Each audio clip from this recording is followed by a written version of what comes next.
छात्रों, आज हम दो बैलों की कहानी के भाग एक को आगे बढ़ाएंगे और जानेंगे कि आगे इस कहानी में क्या हुआ।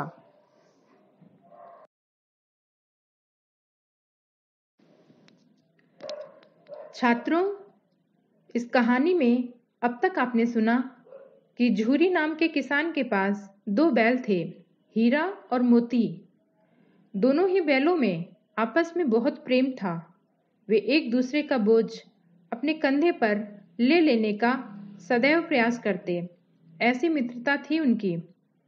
वे साथ खाते, साथ काम करते, साथ आराम करते। संयोग से एक दिन झूरी ने इन दोनों बैलों को अपने साले गया के साथ ससुराल भेज दिया। पर हीरा और मोती को यह बात नहीं पता थी। उन्होंने समझा कि उन्हें बेच दिया गया है और यह बात उन्हें अच्छी नहीं लगी। उन दोनों बैलों को ले जाने में झूरी के साले गया को बहुत परेशानी हो रही थी। तो अब आगे क्या हुआ जाने। गया पीछे से हाँकता तो दोनों दाएं बाएं भागते। पगहिया पकड़कर आगे से खींचता तो दोनों पीछे की ओर जोर लगाते। मारता तो दोनों सींग नीचे करके हुंकारते। तो जब दोनों बैलों को गया ले जा रहा था तो कभी गया जोर लगाता उन्हें आगे की ओर ले जाने में, तो कभी बैल पीछे की ओर जोर लगाते पीछे की ओर जाने में। और इस रस्सा कस्सी में गया झुंझला गया और उसने उनको मारा। और जब उन दोनों बैलों को गया ने मारा तो दोनों झुंझलाए और उन्होंने क्रोध में हुंकारी मारी। अगर ईश्वर ने उन्हें वाणी दी होती तो झूरी से पूछते, तुम हम गरीबों को क्यों निकाल रहे हो? वे मानो कहना चाहते हों कि हे भगवान, यदि तुमने हमें वाणी दी होती, आवाज दी होती, तो हम झूरी से अवश्य पूछते कि तुमने हम लोगों को घर से क्यों निकाला। हमने तो तुम्हारी सेवा में कभी कोई कमी नहीं उठा रखी थी। अगर इतनी मेहनत से काम न चलता था तो और काम ले लेते। वे मानो अपनी मौन भाषा में कहना चाहते हों कि हमने तो मेहनत की और तुम्हें यदि और हमसे काम लेना था तो तुम ले लेते, पर हमने तो कभी मना नहीं किया। हमें तो तुम्हारी चाकरी में मर जाना कबूल था। हम तो अपना पूरा जीवन तुम्हारी ही सेवा में समर्पित कर देना चाहते थे। हमने कभी दाने चारे की शिकायत नहीं की। तुमने जो खिलाया वह सिर झुकाकर खा लिया। वे मानो कहना चाह रहे हो, क्या कभी हमने खाने की या किसी और बात की शिकायत की? नहीं। फिर उनके मन में यह प्रश्न बार बार उठ रहा था कि तुमने हमें क्यों इस निर्दयी के हाथ बेच दिया? संध्या समय दोनों बैल अपने नए स्थान पर पहुंचे। दिन भर के भूखे थे, लेकिन जब नांद में लगाए गए तो एक ने भी उसमें मुंह न डाला। दिल भारी हो रहा था। जिसे उन्होंने अपना घर समझ रखा था वह आज उनसे छूट गया था। यह नया घर, नया गांव, नए आदमी उन्हें बेगानों से लगते थे। तो जब दोनों बैल गया के साथ उसके गांव पहुंचे तो शाम हो चुकी थी और गया ने उन दोनों बैलों को, जो कि दोनों बैल दिन भर के भूखे थे, उन्हें नांद पर लगाया कि वह कुछ चारा खा लें। तो अत्यधिक दुख के कारण दोनों बैलों ने कुछ भी नहीं खाया। जिस घर को अर्थात झूरी के घर को वे अपना घर समझते थे, आज वह घर उनसे छूट गया था। और यह नया घर जो गया का घर था, नया गांव था, नए लोग थे, वे इन दोनों बैलों को पराये से लग रहे थे। वे नए घर और घर वालों को स्वीकार नहीं कर पा रहे थे। दोनों ने अपनी मूक भाषा में सलाह की, एक दूसरे को कनखियों से देखा और लेट गए। जब गांव में सोता पड़ गया तो दोनों ने जोर मारकर पगहे तुड़ा डाले और घर की तरफ चले। पगहे बहुत मजबूत थे। अनुमान न हो सकता था कि कोई बैल उन्हें तोड़ सकेगा। पर इन दोनों में इस समय दूनी शक्ति आ गई थी। एक एक झटके में रस्सियां टूट गईं। जब रात हो गई थी तब दोनों बैलों ने मानो मौन भाषा में सलाह की और एक दूसरे को आंखों से मानो कोई इशारा किया और लेट गए। जब गांव में सभी सो गए तो इन दोनों बैलों ने पूरी ताकत लगाकर अपने गले की रस्सियां तोड़ लीं और झूरी के घर की तरफ चल दिए। पगहे बहुत मजबूत थे, अर्थात उनके गले में बंधी हुई जो रस्सियां थी बहुत ही मजबूत थीं। किसी ने अनुमान नहीं लगाया था, कोई अंदाजा भी नहीं लगा सकता था कि ये दोनों बैल उन मोटी रस्सियों को तोड़ सकेंगे। पर इन दोनों में इस समय दूनी शक्ति आ गई थी। घर जाने की आशा में इन दोनों के अंदर मानो दुगनी शक्ति आ गई और इन दोनों ने पूरी ताकत से उन रस्सियों को एक एक झटके में ही तोड़ दिया और घर की ओर चल दिए। झूरी प्रातःकाल सोकर उठा तो देखा कि दोनों बैल चरनी पर खड़े हैं। दोनों की गर्दनों में आधा आधा गराव लटक रहा है, घुटने तक पांव कीचड़ से भरे हैं और दोनों की आंखों में विद्रोह में स्नेह झलक रहा है।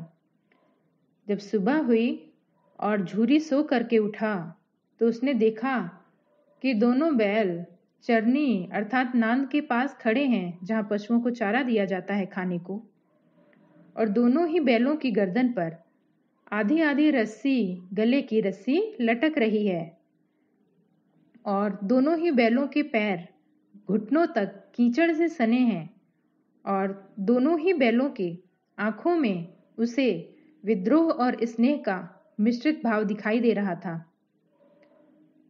झूरी बैलों को देखकर स्नेह से गदगद हो गया। जब झूरी ने देखा कि उसके बैल उसके घर आ गए हैं वापस, तो यह देख करके बहुत ही प्रेम से खुश हो गया। दौड़कर उन्हें गले लगा लिया। प्रेमालिंगन और चुंबन का वह दृश्य बड़ा ही मनोहर था। उसने दौड़कर उन दोनों बैलों को अपने गले लगा लिया और चूम लिया और यह दृश्य अर्थात यह प्रेमालिंगन का जो दृश्य था बहुत ही सुंदर था। घर और गांव के लड़के जमा हो गए और तालियां बजा बजाकर उनका स्वागत करने लगे। घर में जो बच्चे थे और गांव के जो लड़के थे वे सब इकट्ठा हो गए इस दृश्य को देख करके और तालियां बजा करके उन दोनों बैलों का स्वागत करने लगे प्रसन्नता पूर्वक। वे खुश थे मानो कि ये दोनों बैल वापस आ गए। गांव के इतिहास में यह घटना अभूतपूर्व न होने पर भी महत्वपूर्ण थी, क्योंकि यह घटना ऐसा नहीं था कि पहले नहीं हुई थी। इससे पहले भी ऐसी घटना हो चुकी थी। ये दोनों बैल भागकर वापस आ चुके थे। बाल सभा ने निश्चय किया दोनों पशुवीरों को अभिनंदन पत्र देना चाहिए। बच्चों की सभा ने यह निर्णय लिया कि इन दोनों ही पशुओं को सम्मान देना चाहिए और कोई अपने घर से रोटी ले आया इनके लिए, कोई गुड़ ले आया, कोई चोकर ले आया और कोई भूसी ले आया। इस तरह से इन बच्चों ने उनके सम्मान में अपनी खुशी जाहिर की।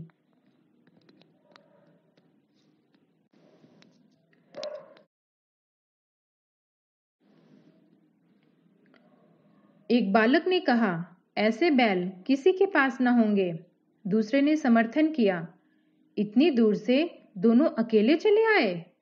तीसरा बोला, बैल नहीं है, वे उस जन्म के आदमी हैं। तो यहाँ गांव के बच्चों में आपस में बात हो रही थी और उनका मानना था कि पशुओं में इतनी संवेदनशीलता किसी ने नहीं देखी और अपने मालिक के प्रति इतना लगाव भी किसी ने नहीं देखा। और ऐसे में जब तीसरे बच्चे ने कहा कि बैल नहीं है, वे उस जन्म के आदमी हैं, तो मानो वह कहना चाहता हो कि लगता है पिछले जन्म में ये बैल कोई मनुष्य रहे होंगे और उनका उस जन्म में झूरी से जरूर कोई नाता रहा होगा। इसका प्रतिवाद करने की किसी की हिम्मत नहीं हुई, अर्थात उस बच्चे के इस बात के विरोध में कुछ कहने की किसी भी अन्य बच्चे की हिम्मत नहीं हुई, मानो उन्होंने उसकी बात का समर्थन कर दिया हो। झूरी की स्त्री ने बैलों को द्वार पर देखा तो जल उठी, बोली, कैसे नमक हराम बैल हैं कि एक दिन वहां काम न किया, भाग खड़े हुए। झूरी की पत्नी ने जब बैलों को देखा कि वे घर वापस आ गए तो आग बबूला हो गई और कहने लग गई कि कैसे धोखेबाज बैल हैं, अर्थात कामचोर बैल हैं कि जो एक भी दिन उसके भाई के घर काम न कर पाए और वापस लौट आए, भाग खड़े हुए। झूरी अपने बैलों पर यह आक्षेप न सुन सका। नमक हराम क्यों है? चारा दाना न दिया होगा तो क्या करते? और झूरी ने अपने बैलों पर जब यह आरोप लगते देखा तो उससे बर्दाश्त नहीं हुआ और उसने फिर बोला कि उसके बैलों को अवश्य ही चारा पानी नहीं दिया गया होगा और इस स्थिति में वे क्या करते? उनके सामने भागने के अलावा और कोई रास्ता ही नहीं रहा होगा। स्त्री ने रोब के साथ कहा, बस तुम ही तो बैलों को खिलाना जानते हो और तो सभी पानी पिला पिला कर रखते हैं। तो झूरी की पत्नी ने पूरी अकड़ के साथ व्यंग्य के लहजे में कहा कि बैलों को तो खिलाना सिर्फ तुम ही जानते हो, अर्थात तुम ही तो बस पेट भर चारा खिलाते हो पशुओं को, और तो किसान अपने पशुओं को पानी पिला पिला कर रखते हैं। झूरी ने चिढ़ाया, चारा मिलता तो क्यों भागते? झूरी ने फिर कहा कि यदि गया ने उन्हें पेट भर चारा दिया होता तो वे वहां से क्यों भागते? स्त्री चिढ़ी, भागे इसलिए कि वे लोग तुम जैसे बुद्धुओं की तरह बैलों को सहलाते नहीं, खिलाते हैं तो रगड़कर जोतते भी हैं। ये दोनों ठहरे कामचोर, भाग निकले। अब देखूं कहां से खली और चोकर मिलता है। सूखे भूसे के सिवा कुछ न दूंगी, खाएं चाहे मरें। झूरी की पत्नी चिढ़ गई थी और बोलने लगी कि ये बैल इसलिए भाग करके आए क्योंकि इनको तुम्हारे जैसा बेवकूफ, प्यार करने वाला, सहलाने वाला नहीं मिला, और उसके घर वाले यदि बैलों को खिलाते भी हैं तो रगड़ कर उनसे काम भी ले लेते हैं, और उसकी नज़र में ये दोनों बैल कामचोर थे, इसीलिए उसे लगा कि ये दोनों बैल भागकर वापस आ गए। फिर झूरी की पत्नी कहती है कि अब मैं देखती हूँ कि तुम कैसे इनको खली और चोकर डाल करके भूसा देते हो, उसके बिना ही इन्हें भूसा मिलेगा, फिर चाहे ये खाएं या मरें। वही हुआ, मजदूर को कड़ी ताकीद कर दी गई कि बैलों को खाली सूखा भूसा दिया जाए, और वही हुआ जो झूरी की पत्नी चाहती थी। उसने घर के नौकर को कड़ी चेतावनी दे दी थी कि बैलों को सिर्फ खाली भूसा दिया जाए, उसके साथ और कुछ ना दिया जाए। बैलों ने नान में मुंह डाला तो फीका फीका। जब बैलों ने चारा खाने के लिए नान में मुंह डाला तो एकदम सूखा चारा उन्हें मिला, न कोई चिकनाहट, न कोई रस, न उसमें उन्हें खली मिली, न चोकर। क्या खाएं? वे यही सोच रहे थे, क्या खाएं, कैसे खाएं। आशा भरी आंखों से द्वार की ओर ताकने लगे और उन्हें आशा थी कि शायद कोई खली या चोकर ला करके डाल देगा। झूरी ने मजूर से कहा, झूरी ने घर के उस नौकर से कहा जो पशुओं की देखभाल करता था कि थोड़ी सी खली क्यों नहीं डाल देते बे? उसने कहा, पशुओं की नान में थोड़ी सी खली ही डाल दो। नौकर ने कहा, मालकिन मुझे मार ही डालेगी। उसका कहना था कि झूरी की पत्नी कहीं उसे निकाल ही ना दे नौकरी से, उसका यह मतलब था। फिर झूरी ने कहा, चुरा कर डाला। उसने कहा, चोरी छिपे डाल आ। तो नौकर ने कहा, न दादा, पीछे से तुम भी उन्हीं की सी कहोगे। तो नौकर का संभवतः पुराना अनुभव रहा होगा कि झूरी भी अपनी पत्नी से थोड़ा भय खाता है और पत्नी के सामने पत्नी की सी ही भाषा बोलता है, अर्थात वह पत्नी का ही पक्ष लेगा यदि उसने पशुओं को खली या चोकर डाल दिया तो, इसीलिए वह मना कर रहा है।